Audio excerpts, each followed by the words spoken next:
We are settled. We had a good experience outside there at the 9. Yeah? Hope you guys enjoy. Oh, great. I know now you are revitalized for this session. Hope we are going to be more interactive. And I look at my friend, is jovial. Is it because of what has happened to you? You? Yes.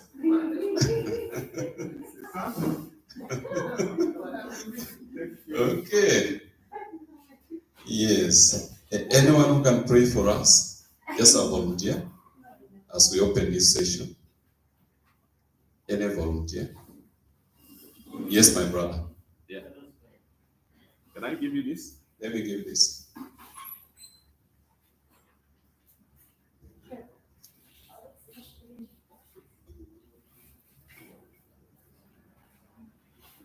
Let us pray. Our Father and our God, we want to thank you for yet another opportunity that you've given us to learn from one another. We thank you for the Sunday services we participated in and your word that came to us this morning. And as we meet here, we want to invite your presence to be with us from the beginning to the end of this day. For this we pray in Jesus' name. Amen. Yes, thank you for that.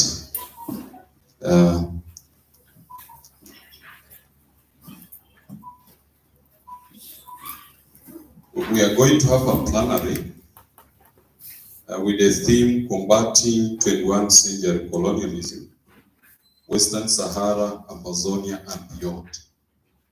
And I just want us to welcome the speakers who are going to lead us in this session. The presenters of this session, we have Dr. Shamsuddin Bolatito, Magdalene, Madam Magdalene Moonsamy, and Rudolf Nchanji. Please, you are most welcome to this seat. Later, after the presentations, we'll have a session of question and answer, comments, and anything you feel that we should address. Yeah, you are most welcome.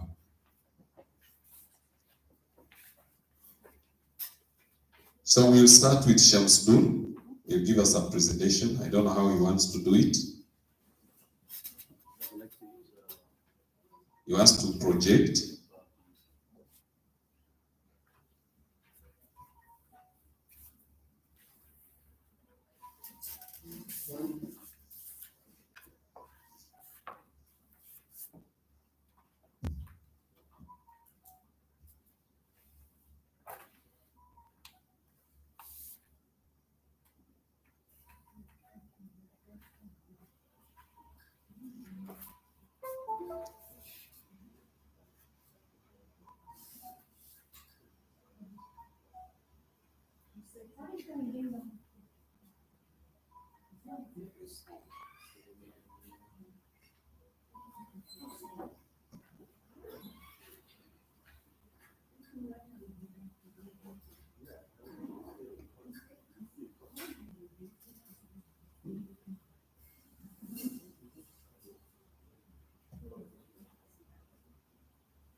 Do you want to use the mic?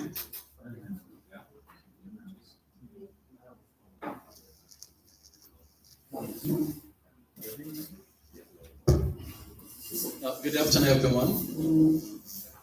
Once again, Bolatito Shamsuddin, my African name first, before my religious name. I will be talking about Yoruba agitation in Nigeria, the causes and trajectories. It's obvious that existing nations, existing tribes are now raising their voice to be heard. Most African nations or African motherland were well organized before the arrival of the colonial masters. like if you look at my abstract, African motherland, we have been subjugated, economic exploitation, social decadence, environmental degradations as a result of Western imperialism and colonialism that remain within Africa's system. And when the Westerners, when the European comes, Africa has been a kingdom of its own, well organized with administrative structures, their own security, and everything was in place before the arrival of the Western nations. So Nigeria is a country that is part of this, what we call African country, is of great importance to Africa due to the population, due to the resources, and now the same Nigeria is facing its own extinction.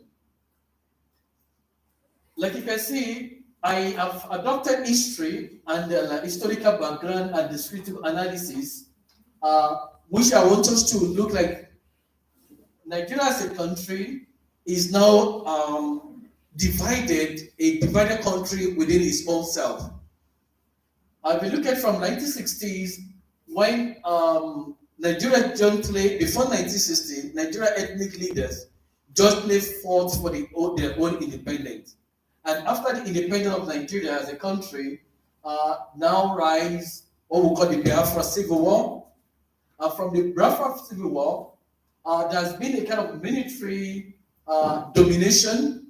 Like then I remember very well, when I was to enter secondary school, the slogan in Nigeria there was, either you join the military and rule Nigeria. It's obvious that you can never rule Nigeria unless you pass through the military training. That was when we have this issue of military coup, military domination of African political system. Then another major reason was lack of true federalism in Nigeria as a whole country, absence of true federal character, imbalanced power sharing, favorism and nepotism, disputes across the nation over national censor, claiming one region is more populated than the other, and a lot of issues that led to the current agitation movement in Nigeria. When we talk about agitation movement, we are not talking about Yoruba nation alone, but we have our brothers at the Biafra who are equally looking for their own exit from the country called Nigeria. So some of us, or some of our agitators, they believe there's no country called Nigeria, because Nigeria as a country has been projected to live for a period of 100 years according to the British rule. So after the existence of the country for 100 years, there should be a kind of national dialogue whereby issue of coexistence should be deliberated. But different governments who have been placed, majority from the northern Nigeria, have been able to keep silent, make sure that such national discourse do never come into history. So therefore, the cry, the clamoring for separation or division of the country now take over the whole entire nation. Looking into the introduction, Africa as a country, we are, like I said earlier on, we are being like country living on our own kingdom. And some of the existing kingdom before the arrival of the colonial master are what we can see projected. This is the map of earlier African kingdom. We have the Songhai kingdom, Benin Kano kingdom, Yoruba Dahomey kingdom, Ashanti kingdom, and a lot of other kingdoms in the issue of Africa as a whole. Among these kingdoms, we have the Yoruba Dahomey kingdom. And when we talk about the Yoruba, we are talking about a number of ethnic groups who are living in the southwest of Nigeria, extending to southern Benin, some part of Togo, and as well as we can find them in some other countries in West Africa, like Abidjan in Cote d'Ivoire, some part of Ghana, and in fact, Yoruba has become extended up to Brazil and Cuba as a result of the colonial slave trade. When we look at the population of Yoruba now, the Yoruba population are said to be around 60 million population. Out of the 210 million population that made up a country called Nigeria. And why is it that the Yoruba want to get away from Nigeria as a nation, claiming to be a nation of their own? Some of the reasons are political imbalance. If you are a Yoruba presidential candidate and you never have the support from the northern Nigeria, you can never become the president of Nigeria. One. Two, if you are another presidential candidate from another eastern part of Nigeria, there's no support from the northern Nigerian, the northerners never give you support, you can never be a presidential candidate, because we know politics, democracy is the game of numbers and not the total vote that you have. At times you may have votes, but you are rigged out of election. Also, the current move that led to the current agitation movement in the southwestern of Nigeria happened to be what we call Fulani Esmer kidnapping. You know, the Fulani now have been said have been from some part of West Africa, brought into the country through political means as a form of political defense of the Nigerian hegemony who are ruling the country. And when the operation given to them to protect themselves in power has elapsed, instead of them to go back to their various West African countries, they remain, carrying out kidnapping, destroying farming land, and as well as taking ransom, millions of money. If you are kidnapped for today, for you to get yourself out of this kidnapping operation, you may need something like $5,000 above. Not only that, a lot of political gimmicks are going on in the country, whereby people who felt they were descendants of those who have fought for Nigeria, liberalism, Nigerian independence from the colonial master felt it is high time we reset and restructure Nigeria as a whole country. For Nigeria to get restructured, if you don't have the backing, the majority from the northern Nigeria, then whatever voice you raise will never be listened to. We have series of national dialogues that have failed, sovereign national conference has failed. But if all these conferences, initiative, approaches to keep the country as one continue to fail, then comes the issue of self-determination. Now, when we're talking about issue of self-determination, the self-determination, according to the ongoing political agitation, the separatist movement going on in the country now, have adopted a civil non-violence approach. A civil non-violence approach being carried out are awareness and sensitization, asking people to sign United Nations referendum, giving people opportunity to have their own voice, telling the Yoruba nations, the Yoruba states from the southern west of Western Nigeria not to participate in the coming election, asking for international support and international recognition, and equally making sensitization for all Nigerians who are based outside the country to let them know that it's high time that Yoruba need to get separated from the country called Nigeria. Like I said, some said there's no more Nigeria, but they call it Location 419, which is a country existing on fraud and forceful imagination of the people altogether.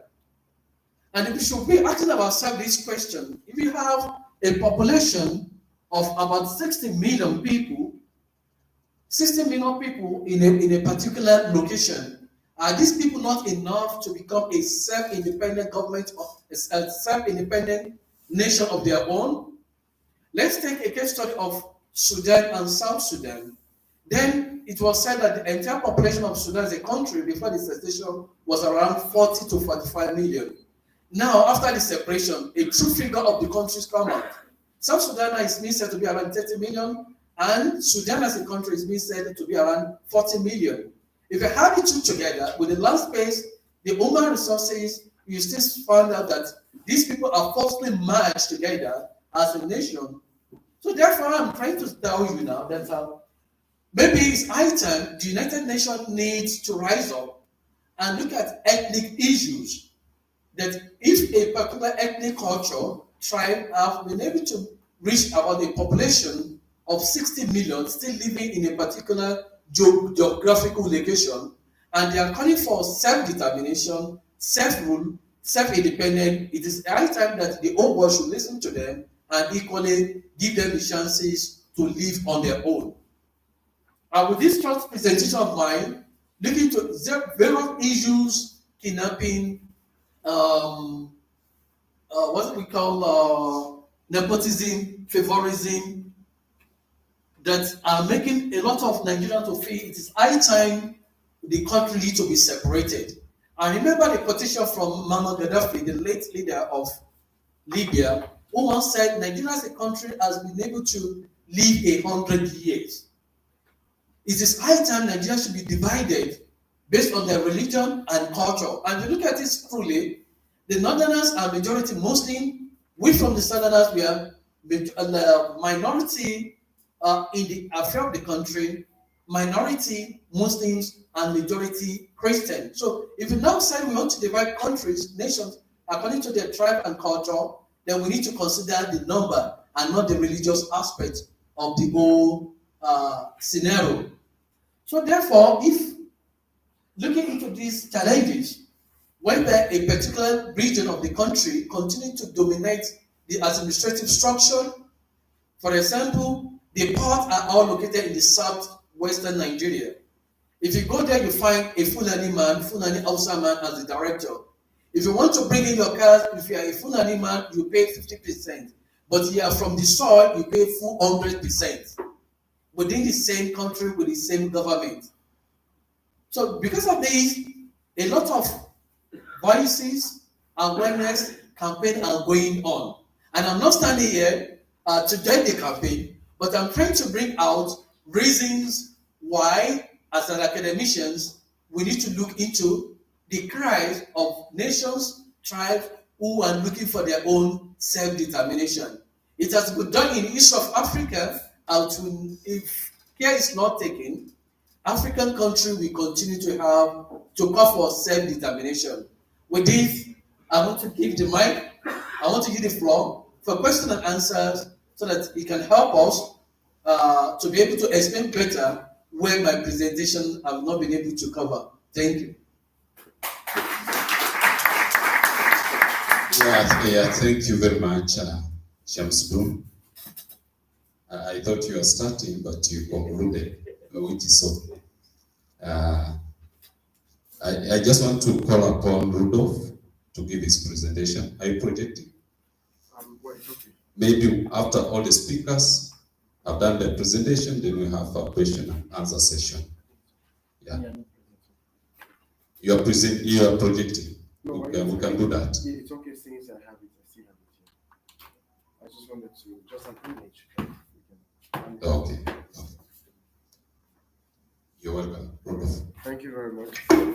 Greetings to everybody. Well, it's a very, very big opportunity for me to talk about Cameroon generally and Amazonia more specifically. Just want to give a brief disclaimer at the moment before I continue. First of all, Ambazonia is not yet a nation. Yeah, it's true we may talk much about that and do some agitations, and but we're not yet a country on our own. We are still trying to see if we can get freedom, not necessarily separating. Nobody had ever wished separation before, but we just want freedom. That's the very basic thing. All right, for me to go on to talk about Amazonia, I would like to take a very brief talk briefly about Cameroon, the geographical level, and a small history of Cameroon, the way that we can all understand. Cameroon is actually a Central West African country. It was Central West African country officially until it was withdrawn from ECOWAS, making it now just a Central African country.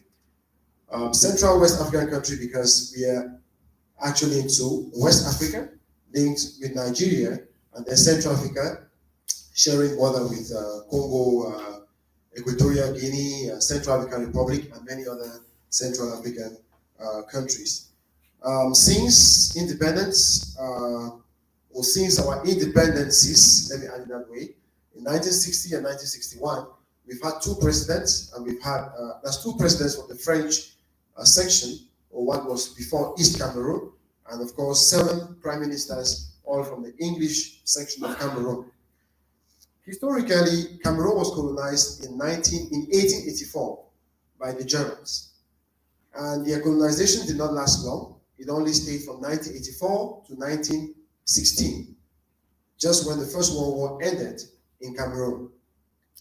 And between 1916 up to 1924, there was no colonialism. It was actually under the League of Nations until 1924, when the British and the French were given Cameroon as mandate territories.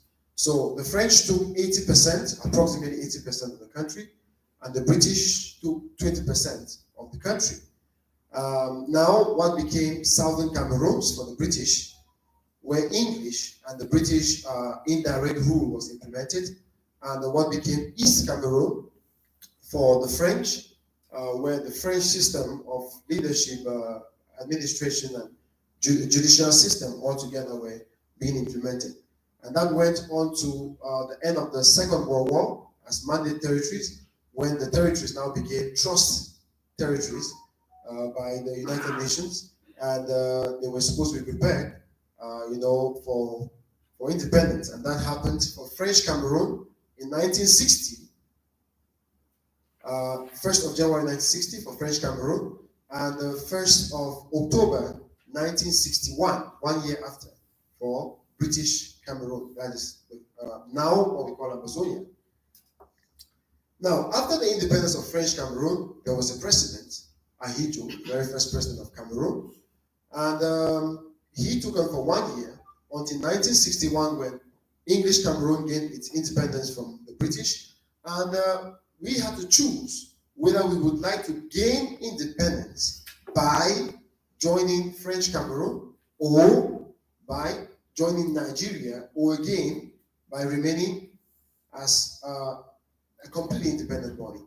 So we thought, all right, since we had once been together with Cameroon, it was best to gain independence by joining French Cameroon. And of course, that was done. Now, between 1961, when the reunification, it was called the reunification, was done, right up to 1966, it was the Republic of Cameroon. And it wasn't very, very healthy until 1966, when Cameroon became a federal state. So the federation ran from 1966 right on to 1972, when it became again a unitary state, like the Republic of Cameroon. And from 1972 till today, it has had different change of names, but altogether just meaning a united republic. Actually, today it is called the Republic of Cameroon. The Ambazonia crisis started in 1972. It's really been long. But by then, it was more of ideologies. And for about 30 years, the Amazonian crisis had been going on, and had activists who had been talking about the need to separate, because it seemed like we were tricked to go back into a unitary system and not stay with the federal system. So a federation was being desired since 1972 again. That's just when we came back into unitary state, right until the escalation in the year 2016. But that never actually happened. Instead, the government, retaliated by, pursuing the founders of this idea of us remaining a federation. And most of them ran away and all resided in the United States of America, where the concept of Ambazonia was born. So it was not actually born while they were in Cameroon, it was born while they were out. Throughout this period, there was really no violence per se. Though there was a violence, there was some kind of violence attributed to that. In 1992, when an Anglophone, Nijon Fundi, legally had the votes. He won the election to the presidency, but was tricked. I mean, something which every Cameroonian knows it was a trick, and was denied it. So after that, there were some uprisings and so on, and the name Ambazonia came out in 1992.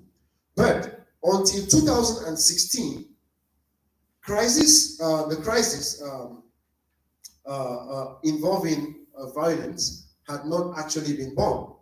Now, on the 1st of October 2016, lawyers went on the streets, not asking for Ambazonia, but they went on the street asking for reforms in the judiciary system. Given that the country has was colonized by two different countries, or two different imperialists, let's say, and there were two different systems. So in the English section of Cameroon, what is effective is the common law. And in the French section of Cameroon, the French judiciary system goes on. Which means that in the English section of Cameroon, only lawyers who have done the common law are supposed to judge cases. But at some point that was being jeopardized, and then we kept receiving French lawyers who can't even speak English language, sent to villages in the northwest and southwest regions to judge cases with grandmothers who could not even understand French. And a lot of judgment were being passed. And other things that involve lawyers. And that's why they came out on the 1st of October 2016. When they came out, the government retaliated again by sending the military and had to spray them with water and tear gas and so on. And nothing was actually being done. Just a month after, teachers also took to the streets on a peaceful demonstration. And all schools were stopped and all activities were stopped in the entire northwest and southwest regions, that's southern Cameroon or Ambazonia. And again, the government did not provide any reasonable solution to that. Instead, they sent the military. I was in Bamenda on that day, and about 2 people were killed, were shot, by the military. And that just spurred more and more anger and violence in the people.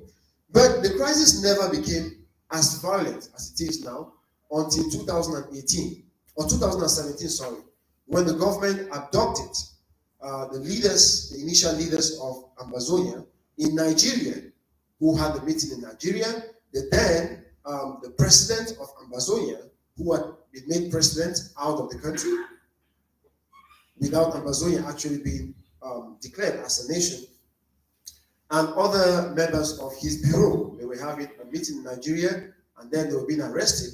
And about 6 months after, they were taken to Cameroon, and they have been in jail in Cameroon till today. That was the time when the violence actually started. And what happened was that many young people, it was alleged that many young people are going to Nigeria and other neighboring countries to be trained on how to shoot guns and so on.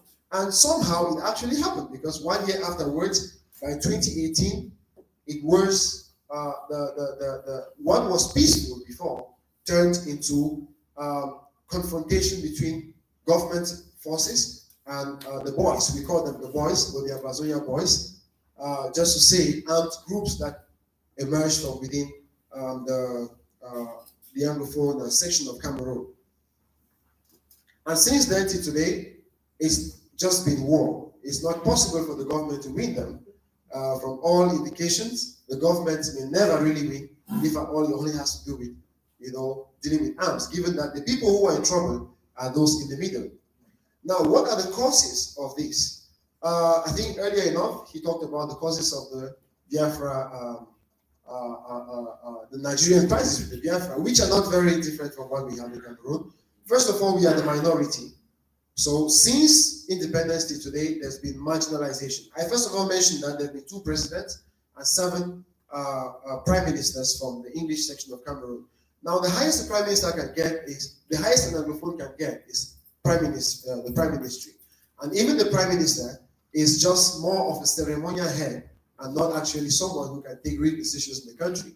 And that goes down to almost all the sectors in the country where we know as Anglophones that we cannot have certain positions and we cannot have certain jobs. There are certain schools we cannot access in Cameroon because we are Anglophones. And that has been going on for a very long time, and it has become a normal in Cameroon. Everybody knows about it.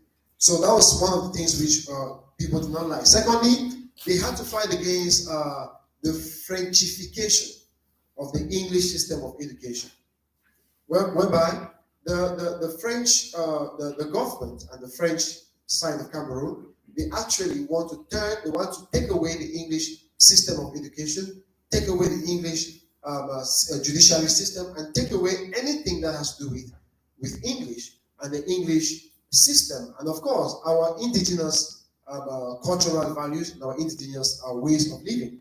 That was those were being tampered with, and those are one of the reasons why the crisis actually sparked up. And then, in response to the government, like I earlier said, the local population they have resorted to violent extremism. Many villages have been burnt down, both by the military and by the Ambazonia fighters. It's a very complex situation now. And actually, the military may be blamed for that. I can't really tell specifically to what extent. But the first people to burn down whole villages were the military. And so far, we have over 500,000 people displaced to Nigeria, across River State, in the refugee camps in Nigeria. And we have over 3 million people displaced internally from the northwest and southwest regions, which have approximately 8 million people as population. And they are displaced to the French sections of Cameroon. And every Monday in the northwest and southwest regions is a ghost town. So nothing happens. Everybody stays indoors. And that has been very effective. Extremely, very effective, 100% effective. From February 2018, I was in Bamenda by then, and I saw what happened on that particular Monday. And since then to today, there's been ghost towns all through. And any day which is set aside by the government to do anything official, automatically is a ghost town day. It's a lockdown day. And sometimes we have lockdowns going up to 1 month, 1 full month, no movement, no vehicles, and nothing. And the government too has retaliated in different ways, which personally I think are not didn't solve the problem. First of all, in many instances they got to shut down internet, one of which took place for up to 6 months.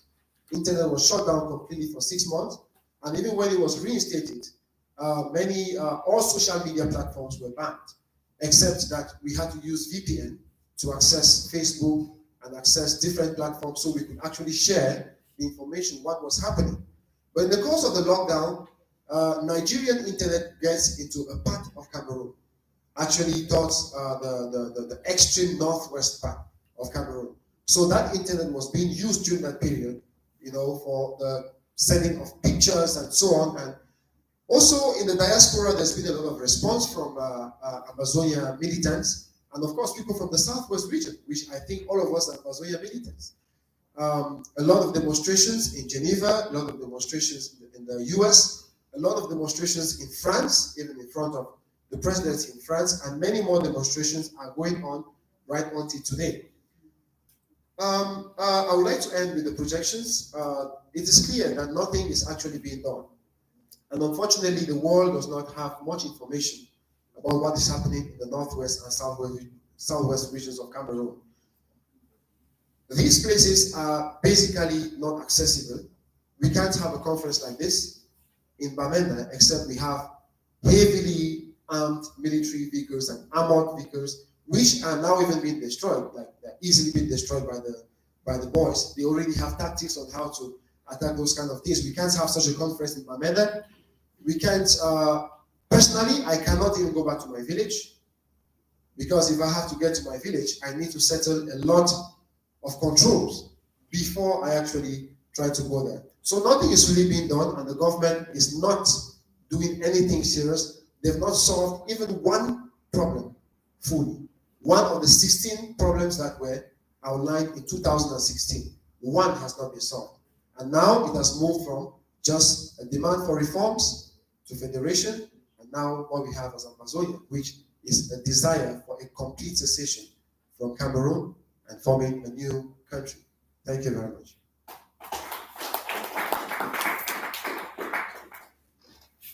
Yeah, thank you, Rudolf. You wanted to project something? Well, it was just a map. The map? A brief map, a map that shows a kind of history. Okay, it's okay.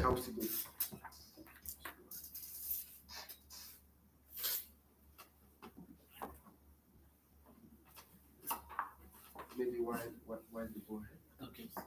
You go ahead with the questions.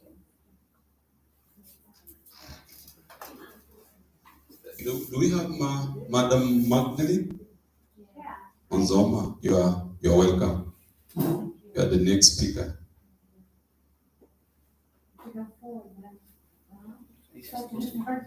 Yes, she's supposed to be here. Just after Magdalene, we'll have a session of question and answer, and maybe seek clarification and all that. You need to project. You need to project. Yeah, just come here, There's please. live stream going on.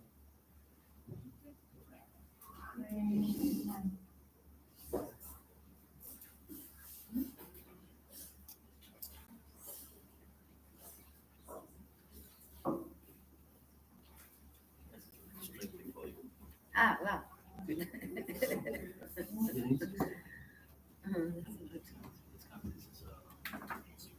No, I don't need that.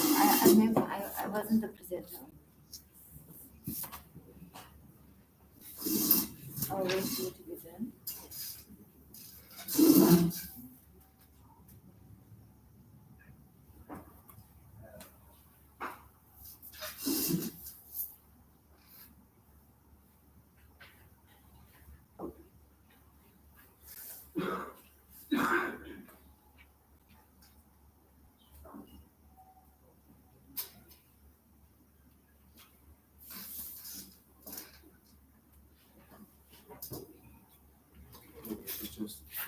So they could see.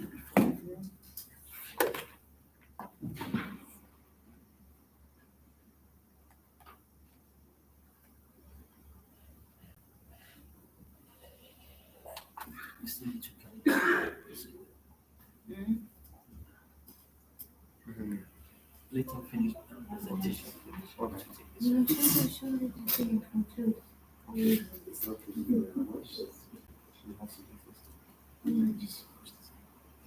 I just listen to it.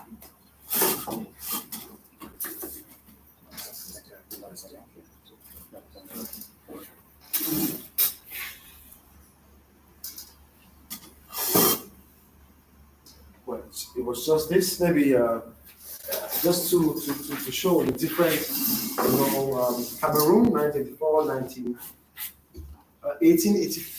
1884, not 1984, to 1918, and the British Southern Cameroon, and the Republic of Cameroon from this, which, had to spread out. And then this one, British Cameroon, was later on called the West Cameroon. And then again, Southern Cameroons, actually, the name Southern Cameroon is most popular amongst us. And then you had the East Cameroon, which is the French Cameroon. So you see this from 1918 to 1961, when we had independence, 1961. And then 1960, when the French Cameroon had independence.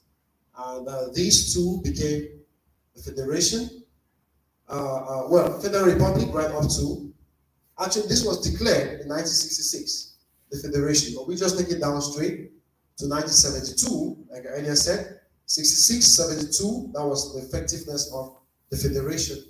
And then 1972, it became the United Republic. So it was kind of brought back together again. And since then, there have been different names given to Cameroon. And today what we actually accept is the Republic of Cameroon.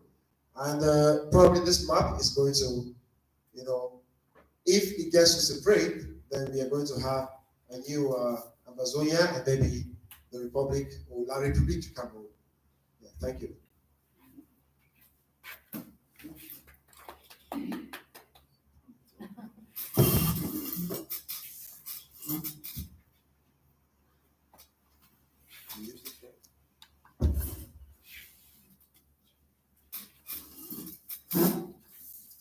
Thank you very much, esteemed members in the room. I think that it is indeed an exciting time when we can gather after a time of absence in a room and be able to share experiences and progress and see where we have insofar as measure the yardstick of where we have been in terms of turmoil and the extent to which we have possibly created some kind of recovery. I was in the United Nations, the 4th Committee on the Special Political and Decolonization Committee in October this year, a committee of the United Nations General Assembly. And one of the issues that I had raised, being I'm speaking on behalf of the issues of the Western Sahara, is, and I think this came out from the first presentation, but one of the concerns that we ask is has the United Nations lost its common sense? Because I think the understanding, and if we have to go into that, being here, understanding oppression and understanding, limitations in the various aspects from where we come from, I then decided to attend to the issue of, common sense with regard to its intellectual, political, its resolutive capacity. And so I think one of the things that we must be able to consider is that the Decolonization Committee is very critical, and I'm sure that you have at some point or another, as Ambazonia, because you're on the list, presented or been part of the committee. And yet we find the same United Nations with its NATO precipitating a world war after 77 years. And we must be considerate in not dislocating the struggles of what we might view to be small or little wars or little infringements, minorities marginalized. Because ourselves as South Africa have come from a perspective of having not only been colonized, what we refer to as a colonization of a special type, but also having gone through an illegal system of oppression that was legitimized through law. So it is highly possible to legitimize an illegal system if you make it legal. And this, I think, is where the role of the United Nations needs to be very present, in particular the issue of the Western Sahara.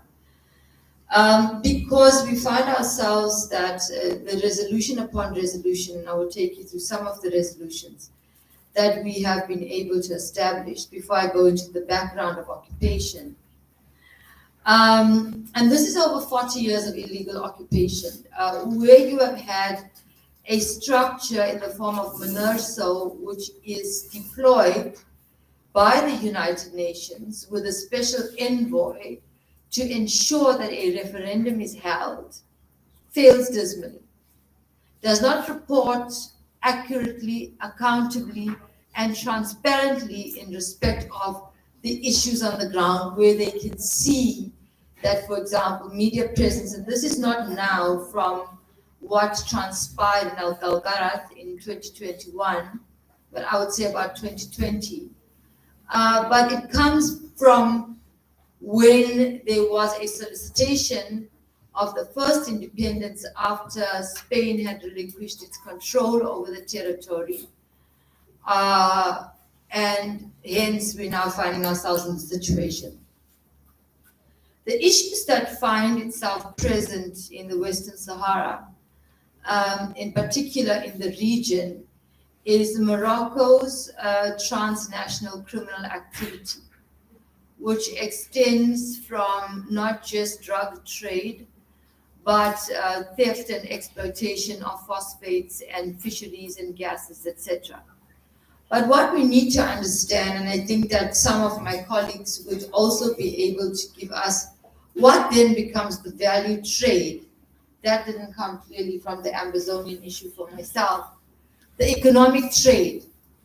Because if we understand, for example, the issue of Algeria and its independence from France, It was not about economics, it was strategy and politics. So how do we then break that fundamental umbilical cord that exists from the colonizer and extends and reinvents itself through neo-colonialism and so what I called for and what I felt was necessary in terms to get the United Nations to act in so far as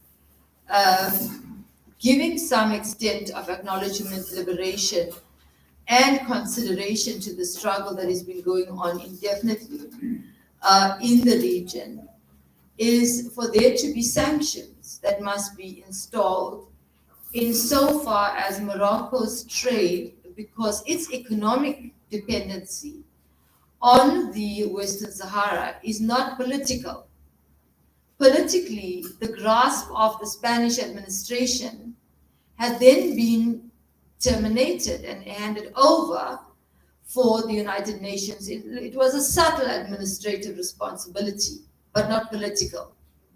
So what we have is we have a political party and an administration in the form of Frente Polisario and the Sahrawi Arab Democratic Republic, which exists through its own president. So strategically, the area, one may then maybe make the possible link to an economic strategy for the purposes of control. But what we will understand as well is the relations that have now cost Algeria, as well as parts of Spain and France, etc., on the issue of trade, because of the ongoing war that is extending, and there is no ceasefire, which there was in 1991. If many of you would remember, there was a call for a ceasefire, which with the intention of a referendum. So that referendum never materialized, simply because Morocco is very clearly of the understanding that should there be a referendum, those that are in the occupied territories and those in the unoccupied territories, there would be a limitation on voting. However, if you had to just look at the unoccupied territories, a referendum would give the Western Sahara its self-determination. I'm just going backward just to give you a little bit of contextual understanding rather than a bit more history. So one of the references that are made is in terms of the United Nations Resolution 1514.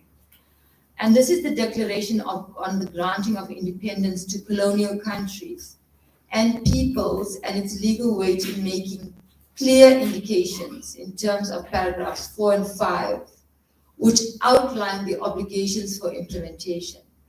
And it's very clear when it says that immediate steps shall be taken to enjoy complete independence and freedom. Now, one would then go back to beg the question, where is the common sense of the United Nations in implementing its own resolution? And so I think that in as much as we are in a space of engaging around what are the reasons and the rationale for freedom, the fundamental must be that it is the imperative of the United Nations, the Security Council, and its structures, including that of MINURSO, which it has established for the purpose of peacekeeping, to implement its own resolutions. And this is where we find ourselves in our current dilemma. Now, what we know is that, going into the issues of the legal status. The legal status of the Western Sahara does not come from a point of its own self-determination without it being tested by the courts. And this has been done with by the Hague. The European Court of Justice has confirmed, the African Court of Justice has confirmed, French courts, South African courts, Panamanian courts, including the International Court of Justice, where the declaration acknowledgement of the non-self-governing territory has been reaffirmed. Now, this has been done as a consequence of the following. In South Africa, we had a ship that was coming from Morocco carrying phosphates from the Western Sahara. And it just so happened to stop in the Eastern Cape.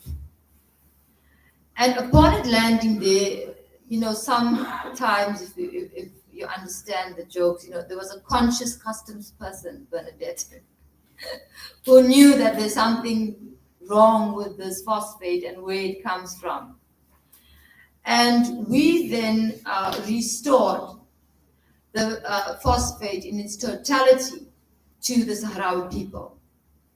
So the courts have acknowledged this, and the courts have legitimized through the process of the non-self-governing territory that was declared by the United Nations itself, which takes us back to Resolution 1514. And so they send another ship, this is the Panamanian courts, with a whole lot of phosphates to park on that side, going by, the ship going by South Africa was going to New Zealand. And so we caught it there, and then we caught another one in Panama. And when we caught the one in Panama, we also, from the Panamanian courts, got a ruling in favor of the Sahrawi people and its non-interference. And we've been having a successive and successful court process that has found in the favor of the Sahrawi Republic consistently.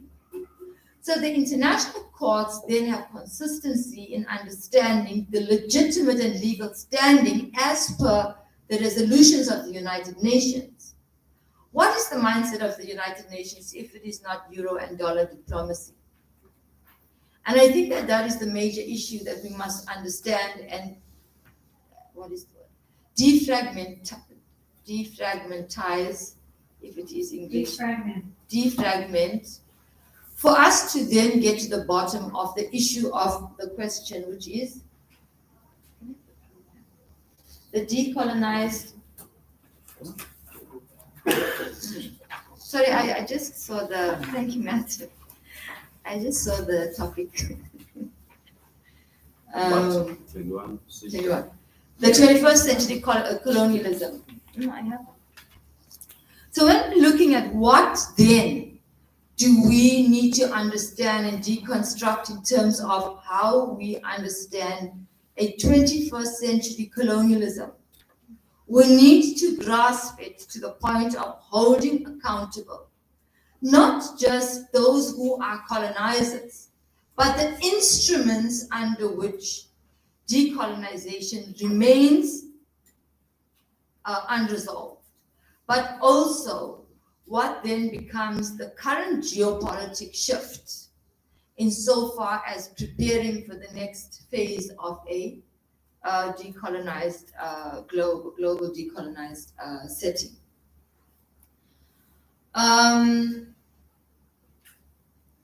So let me go a little bit into the history, very briefly, a little bit into the history of the conflict, but very brief, because I think many of you have been familiar with the conflict.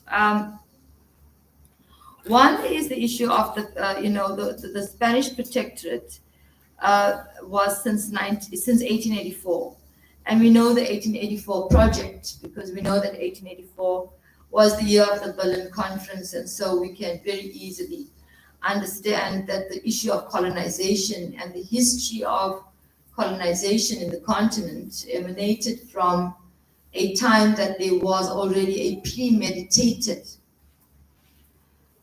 set of circumstances. So how do we premeditate decolonialism? And I think that's one of the things that we don't need to simply just talk about, but start to decompress insofar as what have been the effects and how has it then caused this. For me, if I would say that the United Nations is the mastermind of colonialism, one may then want to say, okay, to what extent do we then find a way of not considering its inconsistencies to be a point at which we must fall prey to. So I think those are the discussions that are more imminent to be having. And so in 1963, the UN included Western Sahara in the list of non-self. This was 1963. We are in 2022, and it has not implemented Resolution 1514. I'm just trying to make that link of where I was, the historical basis, and how it has been the perpetrator, if not even through the MINURSO process, even through the special envoy, of not being able to create a resolution around the conflict. And so this went on, and you know, in terms of identifying its inalienable rights to self-determination. And on the 27th of February 1976, the Polisario proclaimed the creation of the SADR, the Sahrawi Arab Democratic Republic, and was admitted in 1982 as a member of the OAU. Now, if you will recall, the admittance of the SADR into the OAU caused Morocco to withdraw, because of its irritation with the fact that the OAU had a position on the issue of self-determination and acknowledged the 1963 position of a Western Sahara being a non-self-governing territory. And obviously, since November 1975, the Kingdom of Morocco has invaded Western Sahara, and there was a ceasefire in 1991. What is very significant about this is that this ceasefire, and I think that we have a background in terms of the ceasefire was with the intention of the former king to bring about a referendum. It was very clear from the numbers that, you know, even in the East Timor picture, for example, one would never have expected that there would be a referendum that would yield the results that it did. And this was not the expectation either of Morocco, Spain, and France. And, you know, we know now, and I want to start speaking faster before I forget everything that's in my head. We know now that there's a bilateral that has been signed with Morocco and Israel, which bilateral we can understand the common terms, because if you look at the military empowerment of Morocco by Israel, the US, and those in Spain and France, it is very clear that Morocco spends 30%, if not more, of its GDP on military spend. Now, what you will understand in the current dynamics since the conflict began again in 2020, officially 2021 early, was there was a peaceful protest. The Barham, which is a very big wall that has been built by Morocco, 2,700 kilometers, which is infested with landmines, was then a hole was built in the Barham on the territory of Al Galgara. So Morocco would then use its trucks and steal the minerals, etc., and drive through the hole in the Barham with no contest on Sahrawi territory, which is now not disputed, and then pass through until it's able to pack its stuff in the ship, etc., which we were busy finding all over the ocean. So there was a protest to say no one's moving past the hole in the Barham. And this was right at the point of Al Galgara. What happened? There comes African Lion. What we know about African Lion, which is a project of Morocco, they set up camps all around, you know, in order to create a conflict. Thank you. I wasn't told how many minutes I had. Now I'm told I only have 5, so it's good. So, what did I say? So the military spend and the killings, the war has literally been unnecessary, but the resilience, the point of the 21st century colonialism, it needs to understand a resilient oppressed people. who will fight back despite the extensive military spend that is being infiltrated by the powers that be. There is going to be a weakening because we know that Algeria right now, the fuel trade with Algeria, Spain, and France is one of the most dependent, especially with the current situation, with the situation in Ukraine.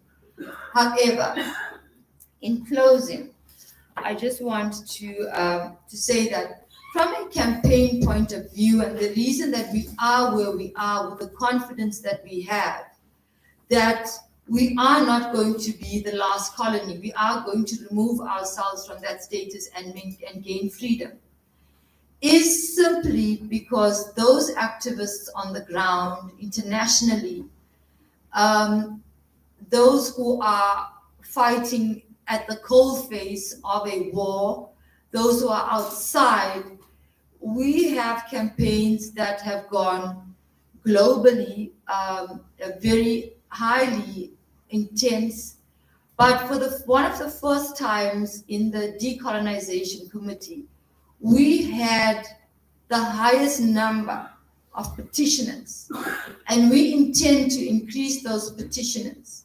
And we are forcing the United Nations Secretary General now to come to the table and explain his United Nations resolutions that he has failed on over the past decades. Thank you very much.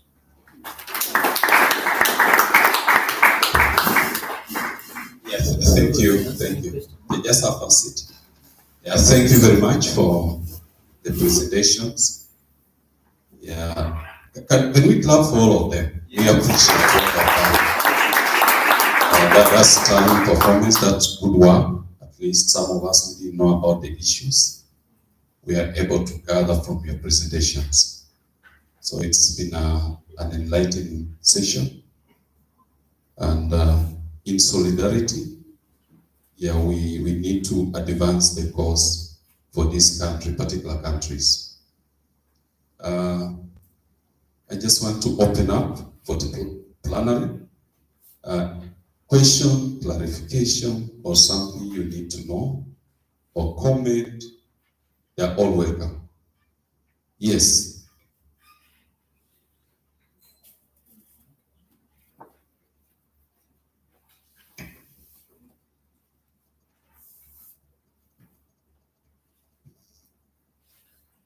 Please, you just note the questions, you respond to them later.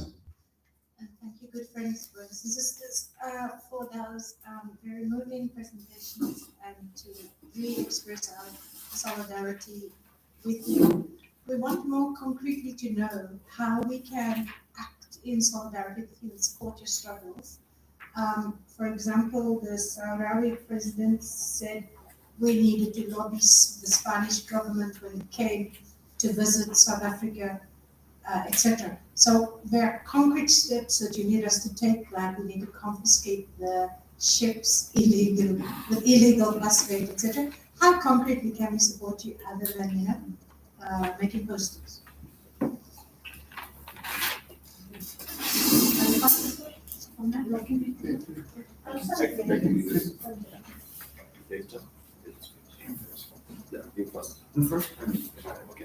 Thank you.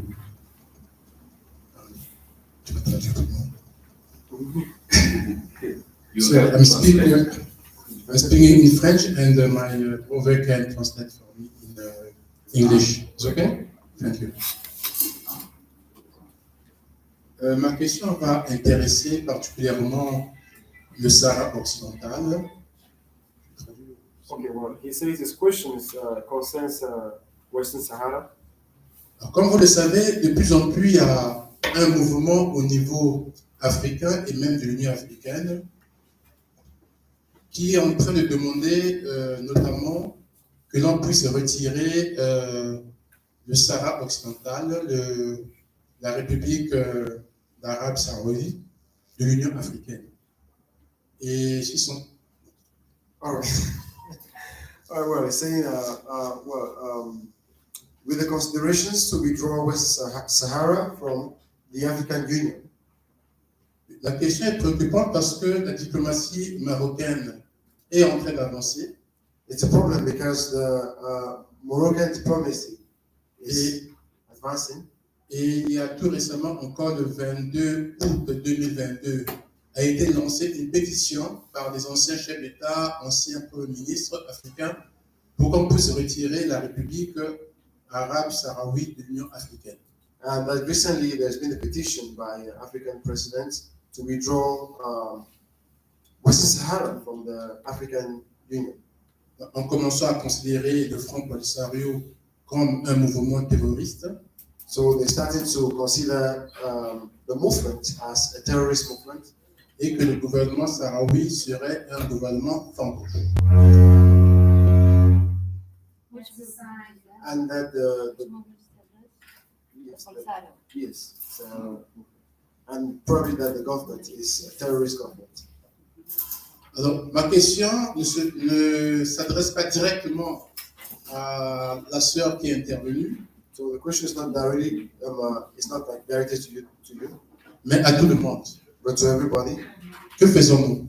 So what should we do? Est-ce qu'on a assisté, on a suivi, et avec ce qui est en train de se faire sur le terrain, on doit se séparer comme ça, là, sans rien dire, sans prendre position? Like, should we actually just separate based on what we are hearing, the issue of that's talking about the petition to withdraw Western Sahara? Should we just separate, or we should take some kind of action? À mon avis, devant l'urgence de la situation, les réflexions intellectuelles ne suffisent pas. So what he says that in his own perception, just intellectual reflections are not enough. Donc, humblement, je suggère qu'à l'issue de cette rencontre, de cette conférence, que nous puissions peut-être faire une déclaration. So he suggests that after this conference, we could do a declaration et l'envoyer à l'Union africaine. And send to the African Union. Pour dire que nous allons nous opposer à ce que la République arabe sahraoui soit retirée de l'Union africaine. To let them know that we are against the fact that West Sahara be withdrawn from the African Union. Donc c'est à nous d'agir. So it's for us to act. Merci. Thank you. Thank you. So thank you, Jean-Pierre. My question follows in that thinking, and also contains some points of information. So I think it is a matter of a certain amount of maturity. You know, we've been talking about these different moments, both in the life of organizations like the African Peace Research and Education Association, AFPREA, Peace Studies as a discipline, but also solidarity work. What solidarity means in the 21st century, what national liberation means in the 21st century that's different than it meant 25 or certainly 50 years ago. And I think these presentations and Jean-Pierre's question fit perfectly into that, because it is a point of a certain pride, and Charles and some others of you who have been in this circle for longer than others know that one of the most significant discussions about what panels had to take place at this conference was there had to be focus on Western Sahara, and there had to be a focus on these questions of lingering and continuing colonialism. So all three panelists do that justice, and thank you again. It should be a point of information to everyone here. I know some of you have to leave tomorrow, some of you have just arrived, and others are arriving now and tomorrow and the day after. But this is the first of three distinct times this week. And I'm glad that Jean-Pierre talked long enough and I talked long enough that one of the things I was going to talk about involved Luis Rosa, who went out of the room as soon as I put my hand up and he came back in. There will be three times, this is the first, when current colonized peoples, people under military occupation, will have the platform and forum. And this distinguished group is a great start to that. We'll hear back from Rudolf directly, because he's the only one from the Cameroon Ambazonian struggle who will be with us. But literally flying in right now, and I'm sorry I have to keep going and looking at my phone, but we have two comrades from Western Sahara, from the Sahrawi movement, living in the camps now, or in Cairo, or maybe they just left Cairo en route to Juba. We have a comrade from West Papua, one of the leading trainers, nonviolent militants, and coordinators between movements, is, I believe, in Addis already, and maybe about to walk in the door any moment now. We have already Luis Rosa from Puerto Rico. We have colleagues and representatives from Palestine, from Tibet, and from Kurdistan or Java. So the fact, already here? Wait, who's here? No, okay. Okay, I didn't hear what you said because I'm deaf, but I see you pointing and don't know what you're pointing back. The fact of the matter is, part of the historic nature of this week is the gathering of these people for the first time in person. There's been the development of an Occupied Peoples Forum, and that forum is going to have its first in-person presence later this week, and some of it will be in a public meeting that you all are invited to. I guess my question is really looking at the ways in which Western Sahara has been sort of kicked around recently in the African Union, and we know that groups like the African Union and the United Nations are, at best, potential vehicles for support. They are not just places for liberation ever. And also the question of Ambazonia, I think it brings us perfectly to Shamsuddin's, what is Nigeria? What is the nation state? What does self-determination mean? Because if you deal with Biafra and you deal with Yoruba, you then deal with a litany of places that are not exactly direct colonies, but not free either. So all indigenous peoples and nations everywhere in the world. And then the question of Catalan, and the question of Basque country, et cetera, et cetera, et cetera.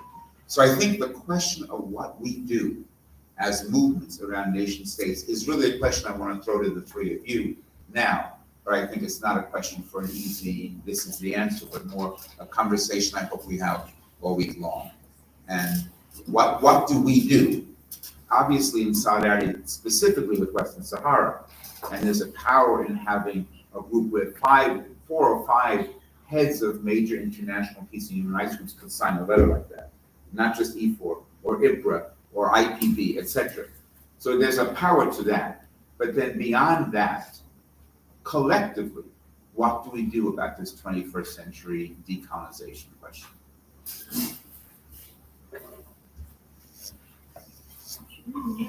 Yes.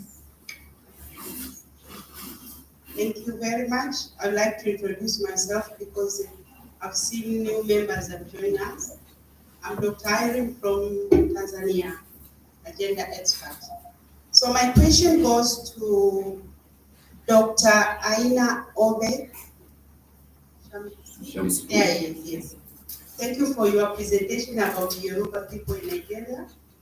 And my question is, I failed or I didn't get to hear about this Yoruba with the connection of Igbo with that war which happened after independence. Yeah, because the Yoruba now they want to get out, they want to have their autonomy. The same applies to the Igbo people, Igbo, yeah. And we saw the massacre, the deaths, and still today there are narrations and people are still writing about it. But is there any connection between what the Yoruba are feeling to the Igbo? And for me, this I think it related to the cause of the problem is what we call social exclusion, is what also I get from my friend Rudolf from Cameroon. So are they this linked to social exclusion? And I failed to get the Igbo in your presentation. Asante. Oh, sorry. Thank you. Asante. I don't know why I speak Swahili. This one, yeah. Yeah. Afternoon, everyone.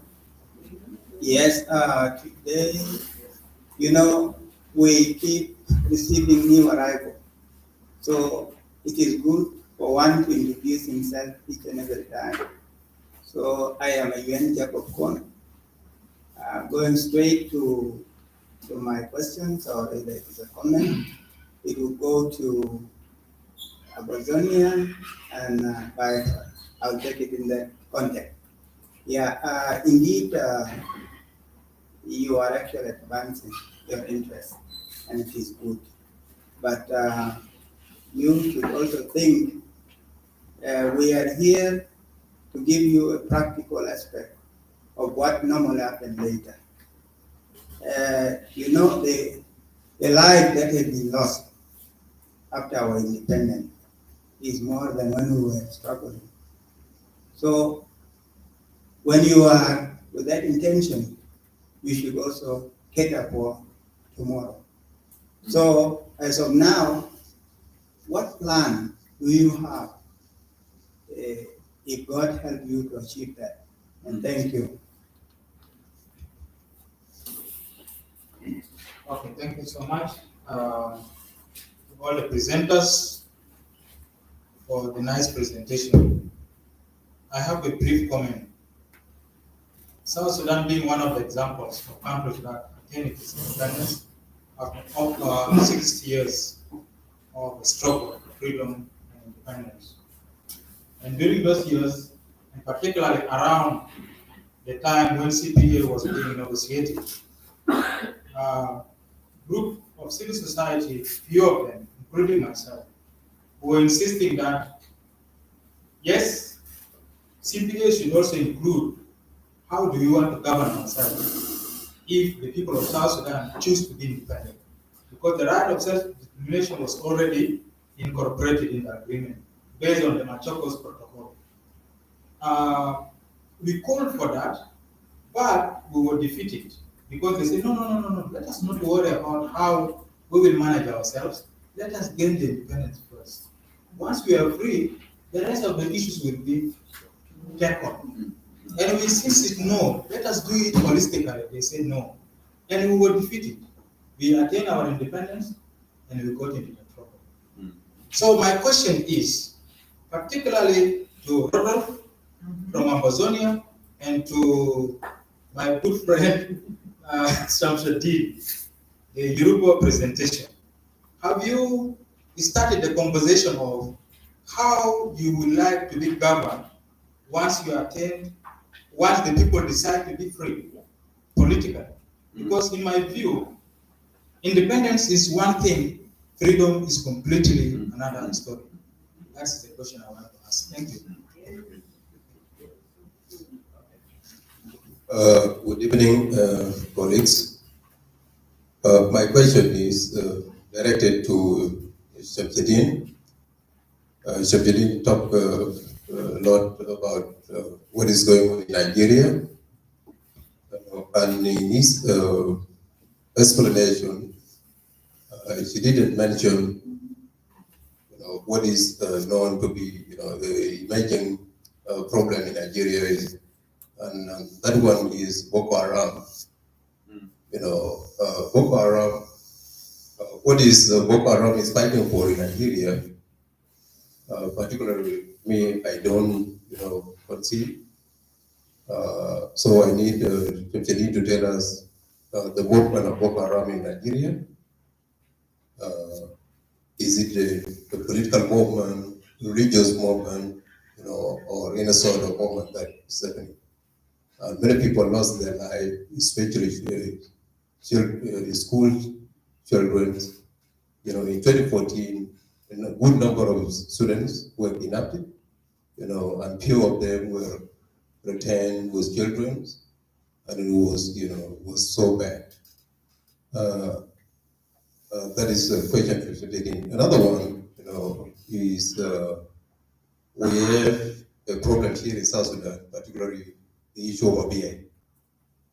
ABA, when TPA was signed, ABA is supposed to have a referendum to decide whether ABA join the South or remain in the North.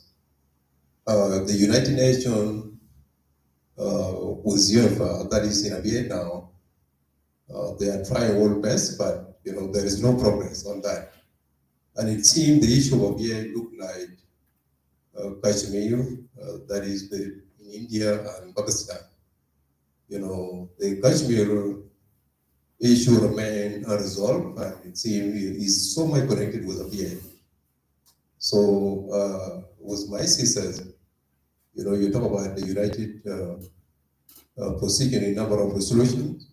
The number of resolutions has been made, and no any, progress on those resolutions. So if we are discussing those things, I think issue of here is a burning problem that, is claiming life from time to time. Thank you.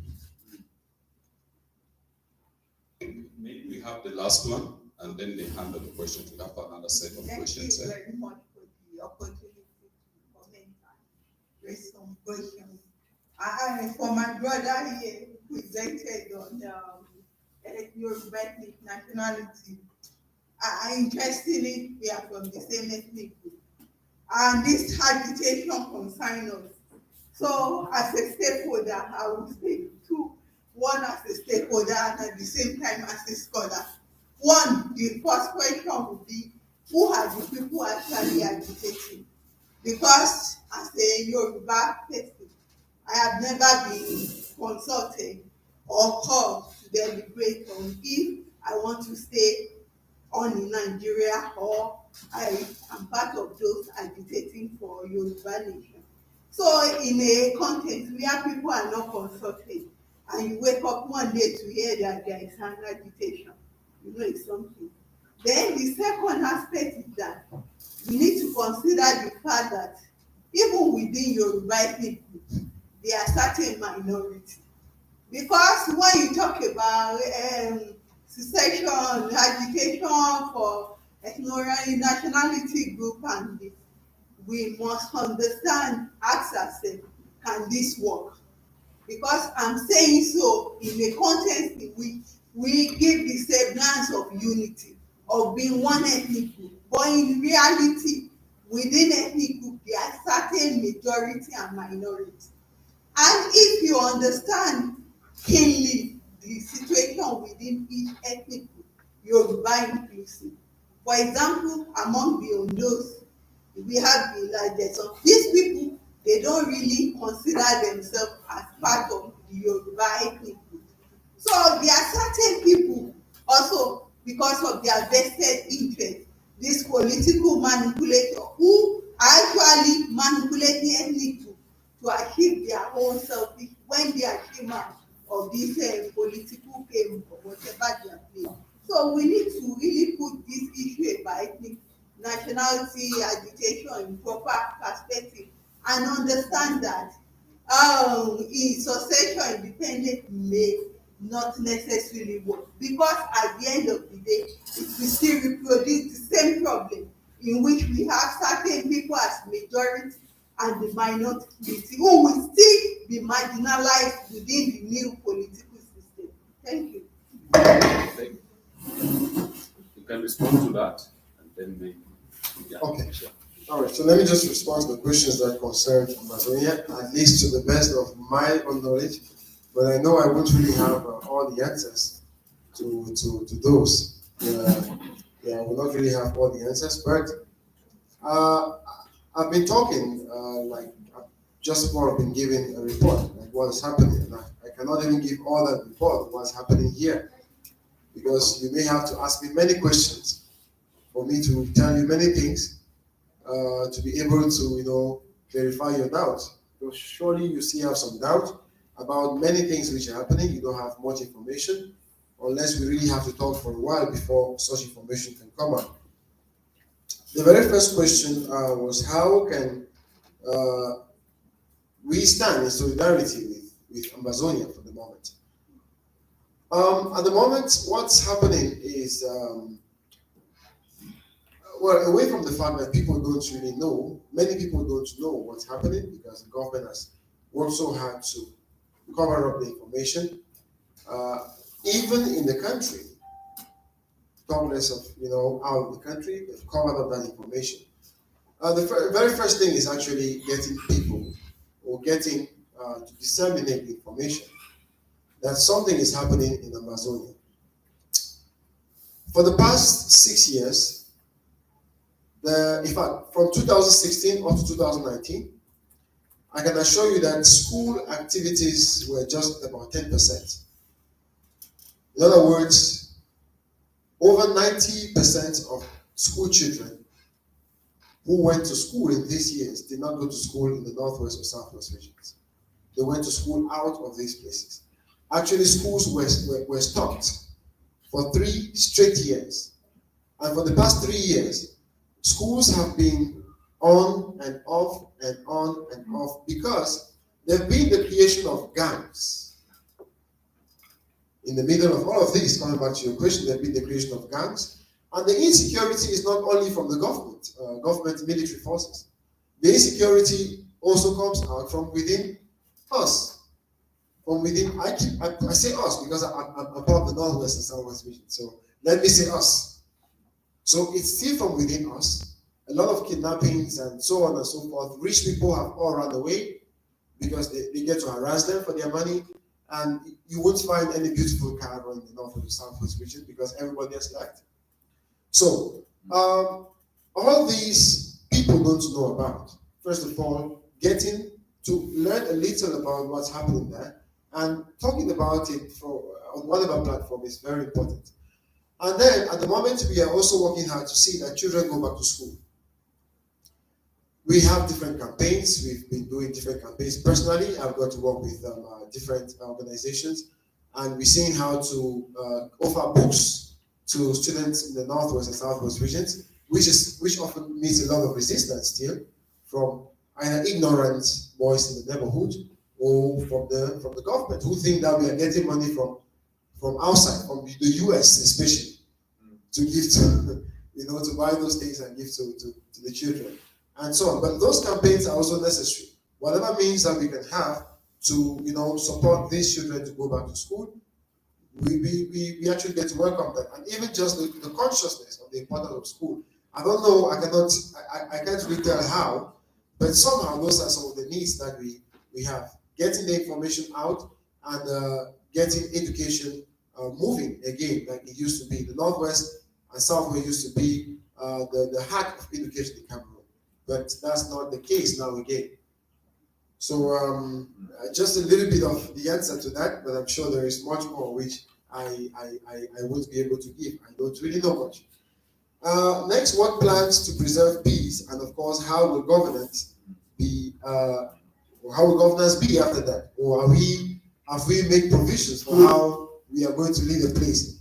There is a lot of nuances around the whole concept of Ambazonia, and that's why at the very beginning of my presentation, I said that I gave the disclaimers. We are not yet a nation, and we actually moved from just demands for reforms, then more and more anger led to demands for federation, and then we got more and more angry, and now we are wanting to separate. I use anger because anger has been the major fuel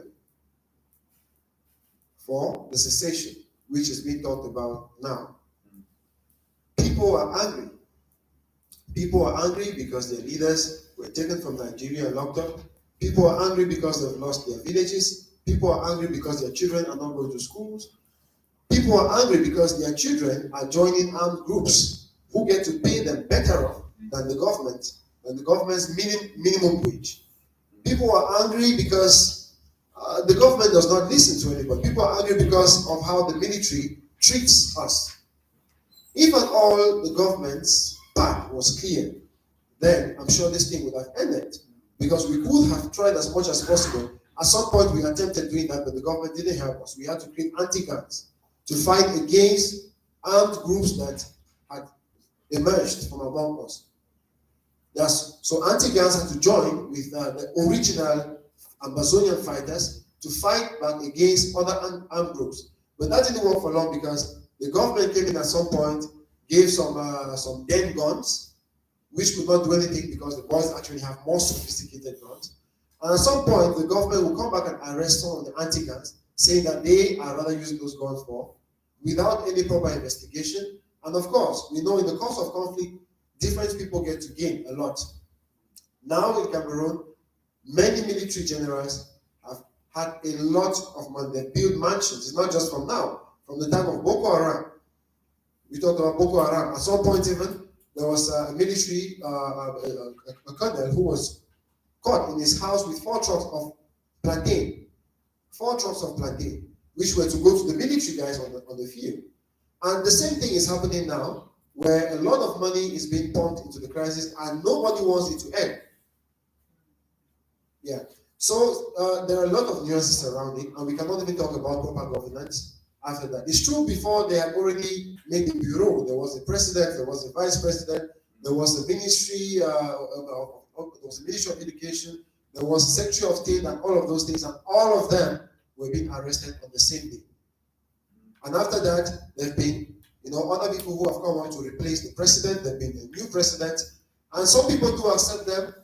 Some groups do accept them and legitimize them, and other groups do not accept or legitimize them, and they come up with their own president. And now with the Northwest and Southwest, it's very, very confusing. So there is no guarantee at the moment, there's no guarantee of any standing government, which is going to be after that. And to conclude, we as people, the Northwest and Southwest regions, do not or did not at the very beginning desire to separate. No. Even the original concept of Ambazonia was not for secession. It was actually for reforms. And with the constant, repression, social discrimination, political, how am I going to put it? And even economic persecutions, because almost 50% of the resources of Cameroon come from the Northwest region. Almost 50%. And when I say almost 50%, it specifically focuses on oil. We have all the oil in the country. All the oil is found in the Southwest region. All. We have the banana plantation, which the CDC, which employs over 5,000 Cameroonians, has been employed over 5,000 Cameroonians from the 1970s. And we supply banana to almost all parts of the world. And with these things, we just feel that, we can actually stand on our own. But I think there is much more lessons to learn from South Sudan and from other, people who have separated before. But I don't think there is any specific answer to how it's going to be after that. Thank you. Thank you, Rudolf.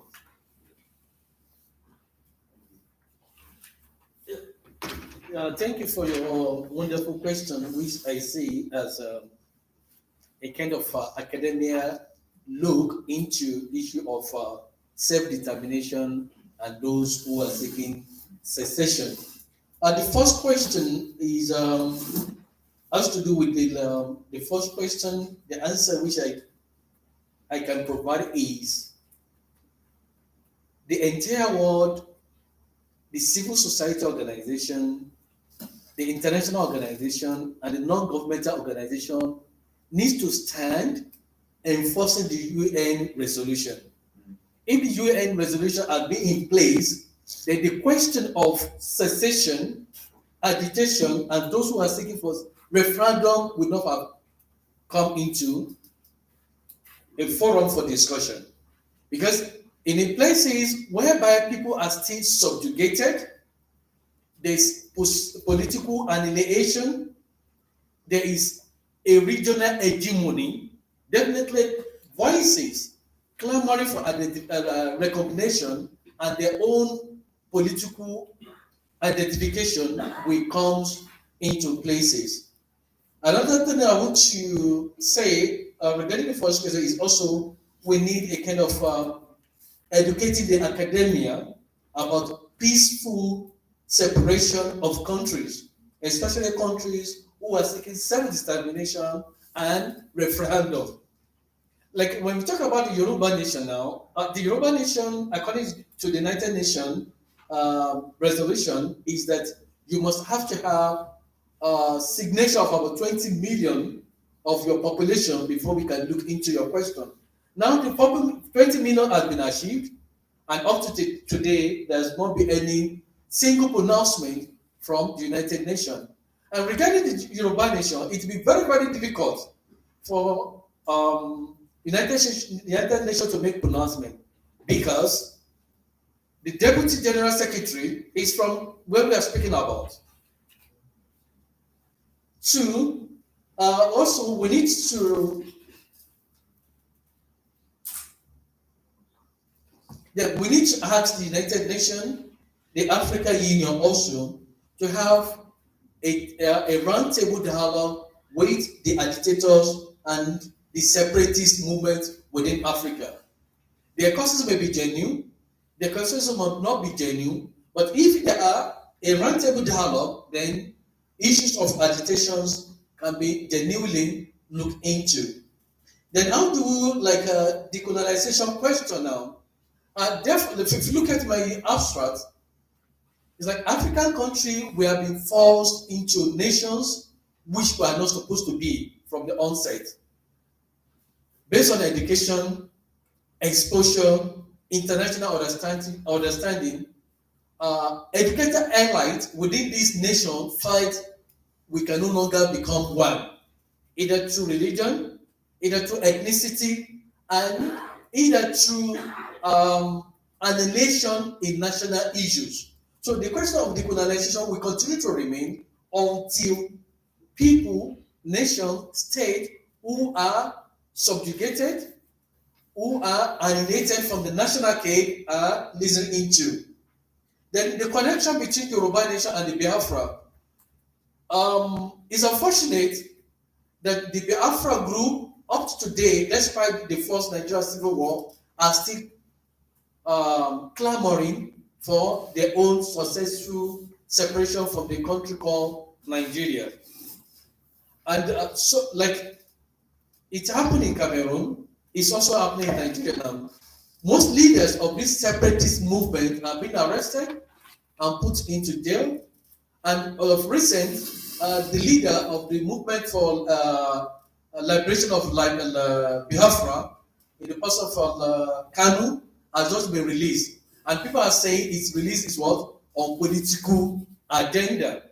And when we could look at the future of the Yoruba nation, and the future of the nation can be said to be very, very bright, because the movement, the Yoruba nation movement, is still being led currently with the ideology of those who fought for Nigeria independence. And what brought out this current issue for Yoruba nation? Because, like I said, a lot of issues are happening which are not known to the international community. My brother has mentioned the issue of Boko Haram, and Boko Haram started as a religious movement, then turned to political movement, and now turned to a terrorist organization against the state itself.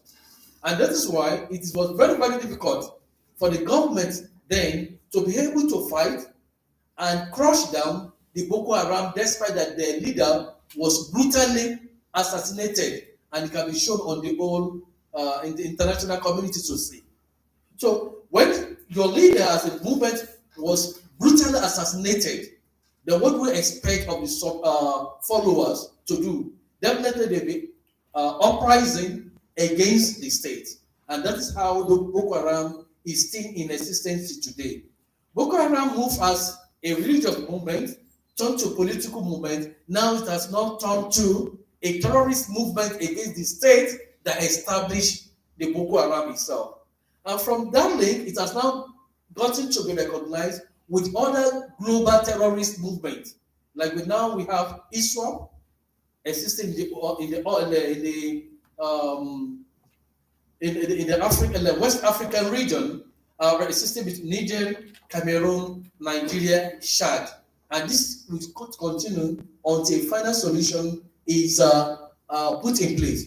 But what led to Boko Haram, the connection between Boko Haram and the Yoruba nation now? The Yoruba nation felt, one, during the Nigerian early days of independence, Obafemi Awolowo who was eager, willing to rule the country, was denied based on the Nongan oligarchy. In 1993, we have the presidential election of Emiko Abiola. Abiola Ikolo died in custody of the same Nongan oligarchy. Now we have another person from the Yoruba nation trying to come out as a president. A lot of gimmicks, a lot of political undertones are going on. So from the first, I examined and observed that the idea of the Yoruba nation might be a political gimmick, either to divide Nigeria, for Yoruba to go on their own, or to support interests of a political aspirant. So I want to raise my case there. Then furthermore, how would this nation be governed after independence? I've met and I've sat down with some of these professors who have been behind the Yoruba Nation movement. We've given experience of South Sudan, we've given experience of Libya, and they are very much convinced that the idea of Yoruba Nation cannot be like all those countries, because everything that needed to be put in place has been documented and constituted. They are just waiting for a state declaration of Yoruba Nation before everything are put into the media. Then my dear sister have said, who are these agitators? The agitators rose out to the Nigerian brimlight when the Fulani started entering villages. When we say the Fulani are a section of Nigeria, part of the Hausa, though their languages are different. They entered villages, they destroyed the crop, the plantation are destroyed, they kidnap people, they rape women, they destroy villages. So a hunter, a Yoruba man hunter, who is also a warrior, stood up in interest to fight for the protection and security of his own people. Then what the government will do is to give arms to the Fulani to fight people who are protecting themselves legally within the territorial base.